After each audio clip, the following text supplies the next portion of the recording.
السلام عليكم ورحمة الله وبركاته. أعوذ بالله من الشيطان الرجيم. بسم الله الرحمن الرحيم وبه نستعين. نصلي ونسلم على رسوله الأمين وآله وصحبه أجمعين أما بعد. കഴിഞ്ഞയാഴ്ച നമ്മൾ ചർച്ച ചെയ്തത് പ്രഭാഷണ അവതരണ വിഷയങ്ങളുടെ വ്യാപ്തിയെപ്പറ്റിയാണ്.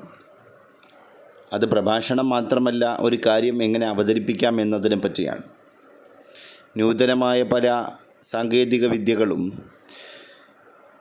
വളരെ അത്യാധുനികമായിട്ട് തന്നെ വികാസം പ്രാപിക്കപ്പെട്ട ഈ ഒരു കാലഘട്ടത്തിൽ നമ്മൾ വളരെ ശ്രദ്ധിച്ച് പദപ്രയോഗങ്ങൾ നടത്തേണ്ട ഒരു സാഹചര്യമാണ് നിലവിലുള്ളത്. പഴയ കാലത്തെ പോലെയല്ല. നമ്മുടെ മുമ്പിലുള്ള ഓഫ്ലൈൻ ശ്രോതാക്കളെക്കാൾ കൂടുതൽ കാണാമറയത്തുള്ള ഓൺലൈൻ ശ്രോതാക്കളുടെ ആധിക്യം ഓരോ വാക്കുകളെയും കരുതി ഉച്ചരിക്കാൻ നമ്മളെ നിർബന്ധിതരാക്കുന്നു എന്നർത്ഥം. അപ്പം ലക്ഷണമൊത്ത അവതരണ ശൈലിയെപ്പറ്റിയാണ് നമ്മൾ ചർച്ച ചെയ്തത്. അതിൽ കഴിഞ്ഞ ക്ലാസ്സിൽ പറയുകയുണ്ടായി, ഇന്ന ഫിൽ ബയാനില സിഹറ, നിശ്ചയം ഓരോ വിഷയങ്ങൾ അവതരിപ്പിക്കുന്നതിലും മാസ്മരിക സിദ്ധിയുണ്ട് എന്ന്. പണ്ട് ഹിറ്റ്ലർ അദ്ദേഹത്തിൻ്റെ മൈൻ കാഫ് എന്ന് പറയുന്ന ആത്മകഥയെപ്പറ്റി പറഞ്ഞത്, ഞാൻ അത് പുസ്തക രൂപത്തിലാക്കാൻ കാരണം ജയിലിലായതിൻ്റെ പേരിലാണ്. ജയിലിലായതുകൊണ്ട് എനിക്ക് എൻ്റെ ആത്മകഥ എഴുതി ജനങ്ങളെ ബോധിപ്പിക്കാൻ സാധിച്ചു. ഞാനെങ്ങാനും സഞ്ചരിക്കാൻ സ്വാതന്ത്ര്യമുള്ള ആളായിരുന്നു എങ്കിൽ എൻ്റെ ആത്മകഥ പുസ്തകത്തിന് പകരം ഞാൻ പറഞ്ഞു ഫലിപ്പിക്കുമായിരുന്നു എന്ന്. ഒരാളുടെ മുമ്പിൽ ഒരു വിഷയം അവതരിപ്പിക്കുമ്പോൾ നമ്മുടെ വൈകാരികത നമുക്ക് മൂർച്ച കൂട്ടാൻ സാധിക്കും. നമ്മളൊരു കാര്യം എഴുതുമ്പോൾ അത് വായിക്കുന്ന ആളുടെ വികാരത്തിനനുസരിച്ച് അദ്ദേഹത്തിന് മനസ്സിലാവുകയുള്ളൂ. വാക്ക് അങ്ങനെയല്ല. വാക്ക് നിമ്നോന്നതങ്ങളിലേക്ക് കൊണ്ടുപോകാൻ സാധിക്കും. ഗാംഭീര്യത്തോടു കൂടെ നമുക്ക് വാക്കുച്ചരിക്കാം, മയത്തോടു കൂടെ വാക്കുച്ചരിക്കാം, ഹാസ്യരൂപേണ ഉച്ചരിക്കാം, ഗൗരവരൂപേണ ഉച്ചരിക്കാം, മൃദുലമായി ഉച്ചരിക്കാം, ഗാഠതയോടുകൂടെ ഉച്ചരിക്കാം. അപ്പം നമ്മുടെ ശൈലീഭാവങ്ങൾക്കാണ് ഏറ്റവും വലിയ പ്രാധാന്യമുള്ളത്. ഓരോ ശൈലിയിലും നമുക്ക് വാക്കുകളെ ഉച്ചരിക്കാം. അതാണ് വിമർശനാത്മകമായിട്ട് ഉച്ചരിക്കാം, പ്രോത്സാഹനമായിട്ട് ഉച്ചരിക്കാം. സുകുമാർ അഴീക്കോട് അദ്ദേഹത്തിൻ്റെ ഈ അവതരണ ശൈലിയെപ്പറ്റി പറഞ്ഞതിൽ വാക്കുകളെ കൊണ്ട് ജനങ്ങളെ തളർത്താനും വളർത്താനും, ജനങ്ങളെ ഉയർത്താനും താഴ്ത്താനും, ജനങ്ങളെ വിജയിപ്പിക്കാനും പരാജയപ്പെടുത്താനും, ജനങ്ങളെ ആവേശഭരിതരാക്കാനും ആലസ്യത്തിലേക്ക് കൊണ്ടുപോകാനും, ജനങ്ങളെ അളക്കാനും ജനങ്ങളെ ഇളക്കാനും, ഒരു രാജ്യത്തെ സമുദ്ധരിക്കാനും ഒരു രാജ്യത്തെ തകർക്കാനും വാക്കുകൊണ്ട് സാധ്യമാണ് എന്നാണ്. എത്ര വലിയൊരു ഒരു വാക്കാണത്, ആ വാക്ക് തന്നെ. അപ്പം അത് എഴുത്തുകൊണ്ട് എന്നതിലുപരി വാക്കുകൊണ്ട് അനിഷേധ്യമായി ചെയ്യാൻ സാധിക്കുന്നൊരു കാര്യമാണ്. നമുക്കറിയാം, ജോർജ് വാഷിങ്ടൺ അദ്ദേഹം മനോഹരമായിട്ട് പ്രഭാഷണം നടത്തുന്നൊരു വ്യക്തിയായിരുന്നു. അദ്ദേഹത്തിൻ്റെ പല വാക്കുകളും അങ്ങനെയായിരുന്നു. വാഷിങ്ടൺ ഒരു വഴിയിലൂടെ നടന്നു പോകുമ്പോൾ അദ്ദേഹത്തിൻ്റെ രാജ്യത്തെ സൈനിക ഉദ്യോഗസ്ഥരിൽപ്പെട്ട മേധാവി റോഡ് മുഴുവൻ ബ്ലോക്കാക്കി കിടന്ന വലിയൊരു പാറക്കല്ല് തൻ്റെ അനുയായികളോട് അവിടെ നിന്ന് തള്ളി മാറ്റാൻ ആജ്ഞാപിക്കുകയാണ്. അപ്പോഴാണ് വാഷിങ്ടൺ അതുവഴി അദ്ദേഹത്തിൻ്റെ കാറിലൂടെ കടന്നു പോകുന്നത്, പരിവാര സമേതനായി. ഉടനെ തന്നെ അദ്ദേഹം പറഞ്ഞു ഈ സൈനിക മേധാവിയോട്, എല്ലാ പട്ടാളക്കാരും കൈവെക്കുന്നതിൻ്റെ കൂടെ നിങ്ങൾ കൂടി ഒന്ന് അവർക്ക് കൈവച്ച് സഹായിക്കണം, നിങ്ങൾ ആജ്ഞാപിച്ചാൽ മാത്രം പോരാ. പക്ഷേ ആ സൈനിക ഉദ്യോഗസ്ഥന്, മേധാവിക്ക് അത് അദ്ദേഹത്തിൻ്റെ വ്യക്തിത്വത്തിന് എതിരാണ്, തൻ്റെ പ്രസ്റ്റേജിന് ബാധിക്കുന്ന ഒരു കാര്യമാണ് എന്ന് മനസ്സിലാക്കി അദ്ദേഹം അതിന് സന്നദ്ധനായില്ല. ഞാൻ എങ്ങനെയാണ് എൻ്റെ കയ്യിൽ അഴുക്ക് പുരട്ടുക? ഞാൻ എങ്ങനെയാണ് എൻ്റെ കീഴുദ്യോഗസ്ഥന്മാരുടെ കൂടെ ഒരു വലിയ ഭീമാകാരമായ പാറ ഉന്തിമാറ്റാൻ ഭഗീരഥ യത്നം നടത്തുക? എൻ്റെ വ്യക്തിത്വം, ഞാനിപ്പോൾ അലങ്കരിച്ചു കൊണ്ടിരിക്കുന്ന ഈ ജോലിയിലെ പൊസിഷൻ അതിനെ എന്നെ അനുവദിക്കുന്നില്ല. ഉടനെ തന്നെ വാഷിങ്ടൺ ചെയ്തൊരു പണിയുണ്ട്. അദ്ദേഹത്തിൻ്റെ കണ്ട കൗപീനം, അദ്ദേഹത്തിൻ്റെ ടൈ മാറ്റി, അദ്ദേഹത്തിൻ്റെ ഓവർകോട്ട് മാറ്റി കീഴുദ്യോഗസ്ഥർക്ക് നൽകി. എന്നിട്ട് അദ്ദേഹം സൈനികരെ മുഴുവൻ വിളിച്ചിട്ട് പറഞ്ഞു, വരൂ, ഞാനും കൂടിത്തരാം. അദ്ദേഹം കൈ വെക്കുന്നു. സൈനികർ മുഴുവൻ അദ്ദേഹത്തിൻ്റെ കൂടെ കൈ വയ്ക്കുമ്പോൾ അവർക്ക് 100 ഇരട്ടി ആവേശം. കാരണം ഈ രാജ്യത്തിൻ്റെ തലവനാണ് ഞങ്ങളുടെ കൂടെ ഈ ജോലിയിൽ ഞങ്ങൾക്ക് നേതൃപരമായ ഇടപെടൽ നടത്തുന്നത്. അപ്പോൾ അതുകൊണ്ട് തന്നെ ഒരാളുടെ ശക്തി 10 ആളുടെ ശക്തിയായി വർദ്ധിച്ചു എന്നാണ്. കാരണം ഈ ഒരു മുന്നിൽ നിന്ന് നയിക്കുന്ന നേതാവായ സേവകനെ കണ്ടിട്ട്. അതാണ് അസ്സയ്യിദു ഖാദിമുൽ ഉമ്മ, നേതാവ് സമൂഹത്തിൻ്റെ സേവകനാണ്. അപ്പോൾ അദ്ദേഹം ആ വാക്കാണ് അവിടെ ഉച്ചരിച്ചത് അവരോട്. നേതാവ് സമുദായത്തിൻ്റെ സേവകൻ എന്നല്ല, പിന്നെന്ത്, നമ്മുടെ ഏത് ജോലിയും നമ്മുടെ ഏത് പൊസിഷനും താഴെ തട്ടിലേക്ക് ഇറങ്ങാൻ നമുക്ക് തടസ്സമാകരുത്. ഞാനൊന്ന് കൈ വെച്ചപ്പോൾ എൻ്റെ കൂടെ നിങ്ങളും കൈ വെച്ചു. അതോടുകൂടെ ആ വലിയ പാറ താഴേക്ക് മറിഞ്ഞുപോയി. ഇത് ആദ്യം കൈവെക്കാൻ സന്നദ്ധത കാണിക്കാതിരുന്ന സൈനിക ഉദ്യോഗസ്ഥന്, മേധാവിക്ക് തെല്ലൊന്നുമല്ല അഭിമാനക്ഷതം ഉണ്ടാക്കിയത്. അപ്പം ചില വാക്കുകൾ രാജ്യത്തെ ഉയർത്താൻ പര്യാപ്തമാണ്. ചില വാക്കുകൾ രാജ്യാതിർത്തികളിൽ സംഘർഷങ്ങൾ ഉണ്ടാക്കും. മഹാനായ മൂസ നബി അലൈഹി സ്വലാത്തു വസ്സലാം വാക്കിന് ശക്തി കിട്ടാൻ അള്ളാഹുവിനോട് ദുആ ചെയ്തു എന്നാണ് അല്ലേ? റബ്ബി ശ്റഹ് ലി സ്വദ്രി, അള്ളാഹുവേ എൻ്റെ ഹൃദയത്തിന് നീ വിശാലത തരണേ അല്ലാഹ്. വയസ്സിർ ലി അംരി, അള്ളാഹുവേ ഞാൻ പ്രബോധനത്തിന് ഇറങ്ങുകയാണ്. ഞാൻ പഠിച്ചു വന്ന ആശയങ്ങൾ എന്നെപ്പോലെ പഠിക്കാത്ത പാവപ്പെട്ട ആളുകളിലേക്ക് ഞാൻ സന്നിവേശിപ്പിക്കുകയാണ്. അതുകൊണ്ട് യസ്സിർലി, എനിക്ക് എളുപ്പമാക്കി തരണേ, അംരി, എൻ്റെ എല്ലാ കാര്യങ്ങളും. പിന്നെ പറഞ്ഞത് വഹ്ലുൽ, നീ അഴിച്ചു തരണേ, ഉഖ്ദതൻ, കെട്ടിനെ, മിൻ ലിസാനി, എൻ്റെ നാവിൽ നിന്ന്. നാവിന് എവിടെയാണ് പ്രിയപ്പെട്ടവരെ കെട്ടുള്ളത്? നമ്മുടെ നാവിന് പ്രത്യക്ഷത്തിൽ ഒരു കെട്ടില്ലെങ്കിലും നാവിന് വലിയ കെട്ടുണ്ട്. ആ കെട്ടുകളെ ദൂരീകരിക്കാൻ നല്ല വാക്കുകൾക്ക് സാധ്യമാണ്. അതാണ് വഹലുൽ ഉഖദത്ത്, ഹല്ലുൽ ഉഖദ്, കെട്ടുകൾ അഴിക്കുക. നാവിൻ്റെ കെട്ടഴിയുമ്പോഴാണ് മനോഹരമായ വാക്കുകൾ പിറവിയെടുക്കുന്നത്. നാവിൻ്റെ കെട്ടഴിക്കാൻ തീവ്ര പരിശീലനം അനിവാര്യമാണ്. മനോഹരമായി, ഞാൻ പറയുന്നത് നിങ്ങളൊരു മൈതാന പ്രസംഗം നടത്തണം എന്നല്ല, ഘോരഘോരമായ ശബ്ദവിന്യാസങ്ങൾ നടത്തി 8 ദിക്കും പൊട്ടുമാറ് അക്ഷരങ്ങളെ ഉച്ചരിക്കണം എന്നല്ല. പിന്നെ നമുക്ക് വളരെ ലാളിത്യത്തോടെ മന്ദസ്മിതം തൂകി നമ്മളെ കേൾക്കുന്ന ആളുകളിലേക്ക് മെല്ലെ മെല്ലെ നമ്മുടെ ശരീരഭാഷയിലൂടെ പോലും ഇറങ്ങിച്ചെന്നിട്ട് വാക്കുച്ചരിക്കാൻ സാധിച്ചാൽ അത് ദഅവത്തിൻ്റെ ഏറ്റവും വലിയ മൂർധന്യതയാണ്. ഉദഉ ഇലാ സബീലി റബ്ബിക ബിൽ ഹിക്മതി വൽ മൗഇളത്തിൽ ഹസന വജാദിൽഹും ബില്ലതി ഹിയ അഹ്സൻ. നിങ്ങൾ നിങ്ങളുടെ റബ്ബിൻ്റെ മാർഗത്തിലേക്ക് സതുപദേശങ്ങളിലൂടെ, മനോഹരമായ ആപ്തവാക്യങ്ങളിലൂടെ, തന്ത്രപരതയിലൂടെ, യുക്തിപരതയിലൂടെ, ദൈക്ഷണിക മുന്നേറ്റങ്ങളിലൂടെ പാവപ്പെട്ട ജനങ്ങളെ ക്ഷണിക്കുക. അവർക്ക് കതിരും പതിരും വേർതിരിച്ചു കൊടുക്കുക. അവർ നന്മയെ പുൽകാൻ സന്നദ്ധരായേക്കാം. അലി റളിയല്ലാഹു അൻഹുവിനോട് വിശുദ്ധ പ്രവാചക തിരുമേനി പറഞ്ഞൊരു വാക്കുണ്ട്, യാ അലി ലഅൻ യഹ്ദിയല്ലാഹു ബിക റജുലൻ ഖൈറുൽ ലക മിൻ ഹംറിൻ നഅം.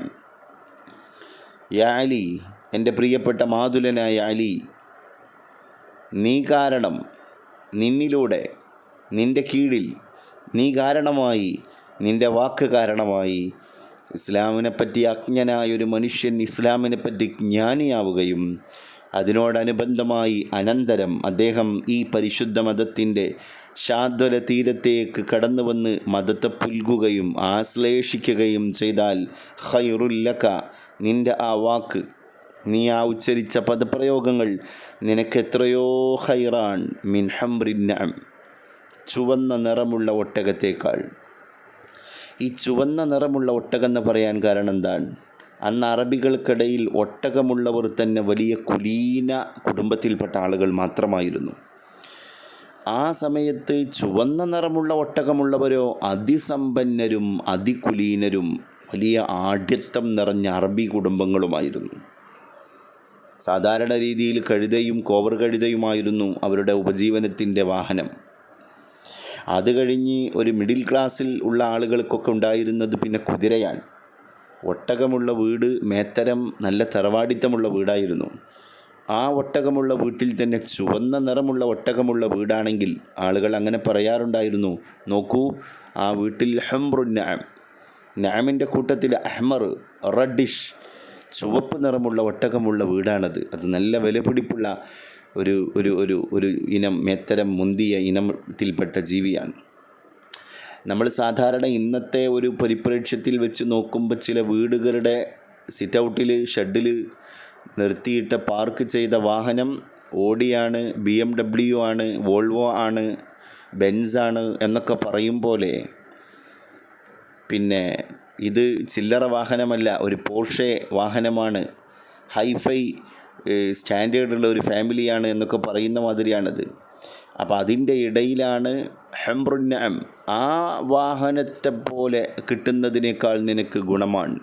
എന്നാൽ നിങ്ങളൊന്ന് ചേർത്തി നോക്കൂ, പരിശുദ്ധ ദീനിനു വേണ്ടി നമ്മൾ ഉച്ചരിക്കുന്ന ഒരു വാക്ക്, മനോഹരമായ ഒരു വാക്ക്, നിങ്ങൾക്കൊരു റോൾസ് റോയ്സ് കാറും ഒരു ഓഡി കാറും ഒരു BMW കാറും ഒക്കെ ലഭ്യമാവുന്നതിനേക്കാൾ ഖൈറാണ് എന്ന് പുതിയ നൂറ്റാണ്ടിലേക്ക് ആസ്പദമായി ഹദീസിനെ പുനർവായന നടത്തുമ്പോൾ നമ്മൾ വിലയിരുത്തണമെന്നർത്ഥം.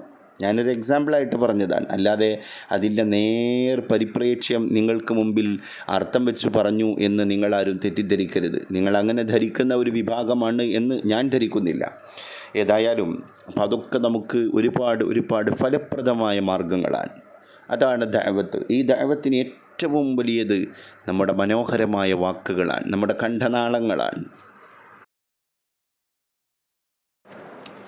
അപ്പം നാവ് വലിയൊരു അനുഗ്രഹമാണ്. നാവിൻ്റെ ഫലപ്രദമായ ഉച്ചാരണം അള്ളാഹു നൽകുന്ന ഒരു തൗഫീഖ് കൂടിയാണ് എന്നർത്ഥം. നബി സല്ലല്ലാഹു അലൈഹി വസല്ലം തങ്ങളുടെ ഒരു മുഅ്മിനിന് ഈ ദുനിയാവിൽ കൈവന്ന സൗഭാഗ്യങ്ങളെ എണ്ണിപ്പറഞ്ഞു. എന്തൊക്കെയാണ് പറഞ്ഞത്? ലിസാനുൻ ദാക്കിർ, ലിസാനുൻ ദാക്കിർ. ഒരു മുഅ്മിനായ മനുഷ്യനെ മരിച്ചു പോകുന്നതിന് മുൻപ് ഈ ലോകത്ത്, ഈ ദുനിയാവിൽ കിട്ടുന്ന ഏറ്റവും നല്ല സൗഭാഗ്യം 4 എന്ന് പറഞ്ഞ് എണ്ണിയിട്ടുണ്ട്. അതിൽ ഒന്നാമത് പറഞ്ഞത് ലിസാനുൻ ദാക്കിർ, നല്ല വാക്കുകൾ ഉച്ചരിക്കുകയും നന്മയ്ക്ക് വേണ്ടി ഉപയോഗിക്കുകയും ചെയ്യുന്ന നാവാണ്. ദിക്ർ ചൊല്ലുന്ന നാവ്. ദിക്ർ എന്നതിൽ നിന്ന് അള്ളാഹു ഇഷ്ടപ്പെടുന്ന വാക്കുകൾ ഉച്ചരിക്കുന്നവരും ദിക്ർ ചൊല്ലുന്നവരാണ്. കാരണം അദ്ദേഹത്തിൻ്റെ ഒരു വാക്ക് കാരണം ഇസ്ലാമിനെ പറ്റി അജ്ഞനായിരുന്നവൻ ഇസ്ലാമിനെ പറ്റി ഒരുപാട് പഠിച്ചു എങ്കിൽ അദ്ദേഹം ഉച്ചരിച്ചത് മുഴുവൻ നല്ല വാക്കുകളും ദിക്റുകളുമാണ്. അതുകൊണ്ട് ലിസാനുൻ ദാക്കിർ, അള്ളാഹു ഇഷ്ടപ്പെടുന്ന മാർഗത്തിൽ ദിക്ർ ചൊല്ലി ഉപയോഗപ്പെടുത്തുന്ന നാവാണ് നമുക്ക് ഈ ലോകത്ത് മരിച്ചു പോകും മുമ്പ് ഏറ്റവും ഫലസിദ്ധിയുള്ള ഭാഗ്യം. രണ്ടാമത് പറഞ്ഞതോ വഖൽബുൻ ഷാക്കിർ, നമുക്കെല്ലാം നാവുണ്ട്, നമുക്കെല്ലാം ഹൃദയമുണ്ട്, പക്ഷേ നമ്മുടെ ഹൃദയം ശുക്ർ ചെയ്യുന്ന ഹൃദയമാണോ എന്നുള്ളതാണ് അള്ളാഹു നോക്കുന്നത്. വഖൽബുൻ ഷാക്കിർ, ആരൊരു നന്മ ചെയ്താലും സഖേ നിൻ്റെ ആയുസ്സിൽ എന്നും പ്രചോദനമാകണം എന്ന് മലയാളത്തിൻ്റെ കവി പറഞ്ഞിട്ടുണ്ട്. നമ്മൾ ശുക്ർ ചെയ്യുന്നവരാവുക. ഒരാൾ ഒരു ഉപകാരം ചെയ്തു കഴിഞ്ഞാൽ അദ്ദേഹത്തോട് നന്ദിക്ക് കടപ്പെട്ട ഒരു വാക്ക് നമ്മൾ പറയുക. അത് പ്രാർത്ഥനാ വാക്കുകളാവാം, അത് അദ്ദേഹത്തിനുള്ള പ്രോത്സാഹന വാക്കുകളാവാം, അത് നന്ദി പ്രകടനങ്ങളാവാം. നിലത്ത് വീണുപോയ ഒരു പേന നാം കുമ്പിട്ട് എടുക്കുന്നതിന് മുൻപ് നമുക്ക് അത് വളരെ പെട്ടെന്ന് കുമ്പിട്ട് എടുത്തു തന്ന നമ്മുടെ ഒരു സഹൃദയനായ സ്നേഹിതനോട് ജസാക്കല്ലാഹു അഹ്സനൽ ജസാ, സഹോദര നീ ചെയ്തു തന്ന ഈ ഉപകാരം അള്ളാഹു ഏറ്റവും വലിയൊരു ഉപകാരമായി സ്വീകരിക്കട്ടെ, ഇതിനേക്കാൾ വലിയ ഒന്ന് ദുനിയാവിലും ആഖിറത്തിലും അള്ളാഹു നിനക്ക് തരട്ടെ. അപ്പം ഈ വാക്കിൻ്റെ ഒരു ശക്തി എത്രയാ! ജസാക്കല്ലാഹു അഹ്സനൽ ജസാ. അതാണ് ഇനി അള്ളാഹു തന്ന നിഅമത്തുകളെ നമ്മൾ സ്മരിക്കുക, എന്നിട്ട് ശുക്ർ ചെയ്യുക. വഖൽബുൻ ഷാക്കിർ, അള്ളാഹുവിന് ശുക്ർ ചെയ്യുന്ന നാവാൻ. മൂന്നാമത്തത് എന്താണ്? ഒരു മുഅ്മിനായ മനുഷ്യൻ്റെ ദുനിയാവിലെ മരിച്ചു പോകുന്നതിന് മുമ്പ് കിട്ടുന്ന ഏറ്റവും വലിയ സൗഭാഗ്യത്തിൽപ്പെട്ട മൂന്നാമത്തത് മൂന്നാമത്തത് വബദനുൻ സ്വാബിർ. വബദനുൻ, അവൻ്റെ ശരീരമാണ്. സ്വാബിർ, സ്വാബിർ, ക്ഷമിക്കുന്ന, ക്ഷമ കൈക്കൊള്ളുന്ന, ക്ഷമിക്കാൻ പാകത്തിലുള്ള ഒരു ശരീരമാണ്.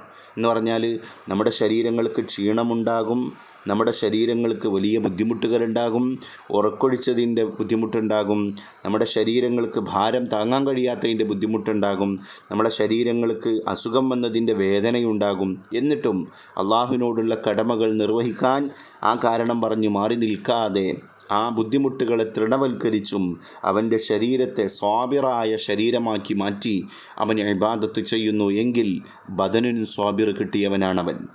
ശരീരം ക്ഷമിക്കാനുള്ള ശരീരം കിട്ടിയവനാണവൻ.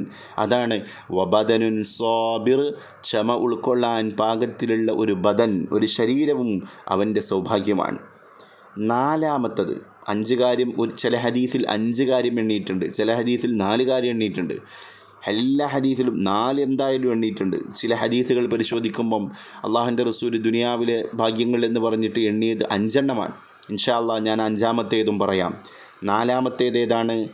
വംറഅത്തുൻ, ഒരു മുഅ്മിനായ മനുഷ്യൻ മരിച്ചു പോകുന്നതിന് മുൻപ് അവന് ദുനിയാവിൽ വെച്ച് കിട്ടുന്ന ഭാഗ്യങ്ങളിൽ 4-ാമത്തേത് വംറഅത്തുൻ, അവൻ്റെ ഭാര്യയാണ്, അവൻ്റെ സഹധർമ്മിണിയാണ്, അവൻ്റെ പ്രിയതമയാണ്, അവൻ്റെ ബെറ്റർ ഹാഫാണ്, അവൻ്റെ നല്ല പാതി പെണ്ണാണ്.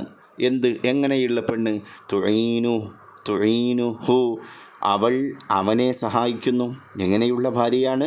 തുഈനുഹു, അവൾ ഭർത്താവായ അവനെ സഹായിക്കുന്നു. അലാ ഈമാനിഹി, അവൻ്റെ ഈമാനിന് ക്ഷതം സംഭവിക്കാതിരിക്കാൻ വേണ്ടി എന്തൊക്കെ ഹെൽപ്പ് ഭാര്യൻ്റെ ഭാഗത്തുനിന്ന് വേണോ അതെല്ലാം ചെയ്യുന്നു.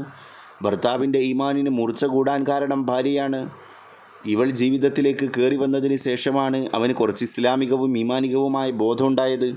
അവൻ സുബഹി നിസ്കാരം ഖളാ ആവുന്നിടത്തേക്ക് ഉറങ്ങി അറിയാതെ പോയി എങ്കിൽ നേരത്തെ എണീറ്റ സഹധർമ്മിണിയായ ഭാര്യ, എൻ്റെ ഭർത്താവിൻ്റെ നിസ്കാരം ഖളാ ആകരുത്, എൻ്റെ ഭർത്താവ് അതിൻ്റെ പേരിൽ അള്ളാഹുവിൻ്റെ അടുക്കൽ കുറ്റം വാങ്ങുന്നവനാകരുത് എന്ന് കണ്ട് പ്രിയതമനോടുള്ള സ്നേഹം കൊണ്ട് പ്രിയതമനെ വിഷമിപ്പിക്കാതെ തന്നെ നല്ല വാക്കോടുകൂടെ ഉറക്കിൽ നിന്ന് ഉണർത്തി ഉളു എടുക്കാൻ പറഞ്ഞേക്കുന്ന, നിസ്കരിക്കാൻ ഓർമ്മിപ്പിക്കുന്ന ഒരു ഭാര്യ.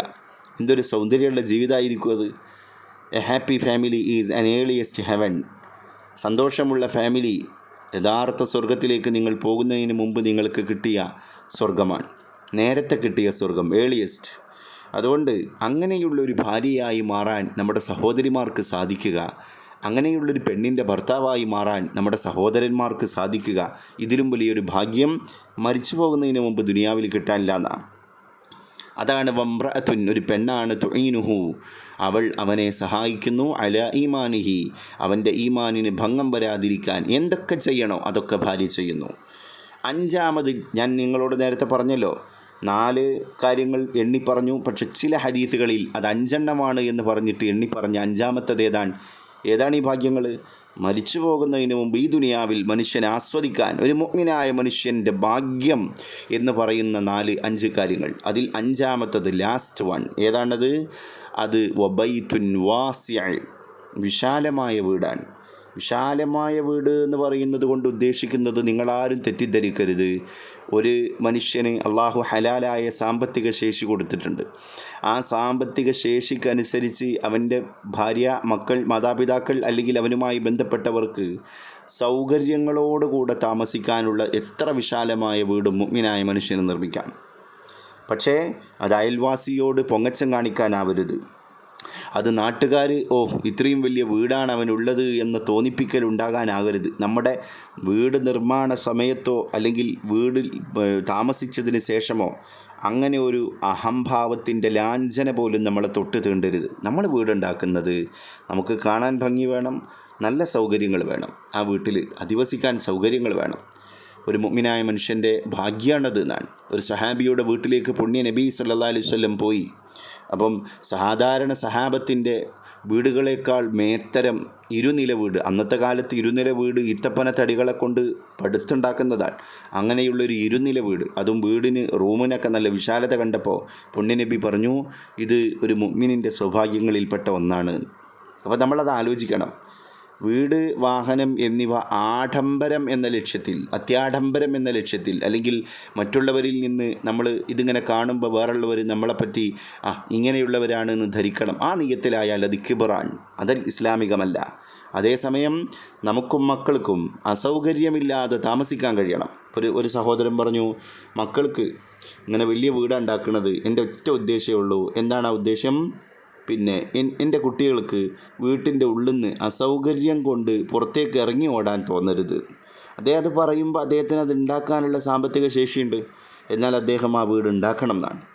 അപ്പോൾ ഈ കാര്യങ്ങളിൽ എല്ലാം ഇസ്ലാമികമായ നിയ്യത്തുകളാണ്. ഇന്നമൽ അഅ്മാലു ബിന്നിയാത്ത്. അള്ളാഹു നല്ല ബോധം നൽകി അനുഗ്രഹിക്കുമാറാവട്ടെ. അപ്പോൾ അതാണ് നമ്മൾ പറഞ്ഞത്, വാക്കിന് വലിയ ശക്തിയുണ്ട്. നമ്മൾ 5 അനുഗ്രഹങ്ങളെ എണ്ണി അല്ലേ, 5 അനുഗ്രഹങ്ങളെ എണ്ണി. ഒരു ദുനിയാവിൽ ഒരു മനുഷ്യന് ലഭ്യമാകുന്ന 5 അനുഗ്രഹം, അത് നമ്മുടെ വാക്കല്ല, ഏതെങ്കിലും ഫിലോസഫേഴ്സിൻ്റെയോ തത്വചിന്തകൻ്റെയോ ശാസ്ത്രജ്ഞൻ്റെയോ വാക്കല്ല. ഹബീബുന വ മെഹബൂബുന വ ആഷിഖുന വ മഅ്ശൂഖുന മുഹമ്മദ് സല്ലല്ലാഹു അലൈഹി വസല്ലം, പുണ്യനബിയുടെ വാക്കാണ് സല്ലല്ലാഹു അലൈഹി വസല്ലം. 5 അനുഗ്രഹങ്ങളിൽ ഒന്നാമതായി പുണ്യനബി എടുത്തു പറഞ്ഞത് സല്ലല്ലാഹു അലൈഹി വസല്ലം ലിസാനുൻ ദാക്കിർ, ദിക്ർ ചൊല്ലുന്ന നാവ് എന്നാണ്. അപ്പം നമ്മുടെ നാവിന് വലിയ ഫലസിദ്ധിയുണ്ട്. അതിനെ ഉച്ചരിച്ച് പഠിക്കുക, അതിൻ്റെ തീവ്രമായ പരിശീലനങ്ങളിലേക്ക് നമ്മൾ കടക്കുക. ഒറ്റയ്ക്കിരിക്കുമ്പോൾ ഇങ്ങനെ എന്തെങ്കിലുമൊക്കെ പറഞ്ഞിരിക്കുക, അത് ഫലപ്രദമാണ് എന്ന് നമുക്ക് തന്നെ തോന്നണം. 2, 3, 4 ദിവസം തീവ്രമായി നമ്മൾ പരിശീലിച്ചാൽ 5-ാമത്തെയും 6-ാമത്തെയും ദിവസം നമുക്ക് തോന്നും, നമുക്കറിയാതൊരു മനോസ്ഥൈര്യം ഉണ്ടാകും. എനിക്ക് കഴിയും. എത്ര നിർഭരമായ സദസ്സിൻ്റെ മുമ്പിലാണെങ്കിലും മുട്ടുവിറക്കാതെ, തൊണ്ടയിടറാതെ, ശബ്ദങ്ങൾക്ക് എന്തെങ്കിലും അസ്വാരസ്യങ്ങൾ ഉണ്ടാവാതെ അതിമനോഹരമായിട്ട് എൻ്റെ മനസ്സിലുള്ള ഇംഗിതം, എൻ്റെ മനസ്സിൽ കുടികൊള്ളുന്ന ഗർഭം ധരിച്ച ആശയം, അത് ഫലപ്രദമായി ജനങ്ങളിലേക്ക് പറഞ്ഞു കൊടുക്കാൻ എനിക്ക് സാധിക്കും എന്ന് നിങ്ങൾക്ക് തോന്നിയോ, അന്ന് മുതൽ നിങ്ങളൊരു പ്രഭാഷകനാണ്. സംശയമില്ല വിഷയത്തിൽ. ഒരുക്കമാണ് ഏറ്റവും പ്രധാനം. മൻജദ്ദ വജദ. ആരാണ് പരിശ്രമിച്ചത് അവരെല്ലാം ലക്ഷ്യസ്ഥാനം എത്തിച്ചിട്ടുണ്ട് എന്നാണ്. പരിശ്രമത്തിൻ്റെ അഭാവമാണ് നമുക്ക് ലക്ഷ്യസ്ഥാനത്തെത്താൻ കഴിയാതെ പോയത്. അതുകൊണ്ട് എല്ലാവരും നല്ല പരിശീലനങ്ങളിലേക്ക് കടന്നു പോകാൻ നമ്മുടെ വാക്കുകൾ പ്രചോദനങ്ങളാവട്ടെ എന്ന ശുഭാപ്തി വിശ്വാസം മാത്രമാണ് ഈ ശബ്ദ സന്ദേശം അയക്കുമ്പോൾ പോലും എനിക്കുള്ളത്. നിങ്ങൾ നന്നായി പരിശീലിക്കുക, ആദ്യം നന്നായി വായിക്കുക, ഡയറി അതുപോലെ തന്നെ കുറിച്ച് എടുക്കാനുള്ള ഓരോ വാക്കുകളും എഴുതി വെക്കാനുള്ള സംവിധാനങ്ങൾ എല്ലാം നമ്മൾ കാണുക. നാഥൻ സ്വീകരിക്കുമാറാകട്ടെ, നമ്മളിൽ നിന്ന് തൗഫീഖ് നൽകുമാറാകട്ടെ. റബ്ബനാ തഖബ്ബൽ മിന്നാ ഇന്നക അൻതസ് സമീഉൽ അലീം വതുബ് അലൈനാ ഇന്നക അൻതത് തവ്വാബുർ റഹീം. ആമീൻ യാ അക്രമൽ അക്രമീൻ. വസ്സലാമു അലൈക്കും വറഹ്മത്തുള്ളാഹി വബറകാതുഹു.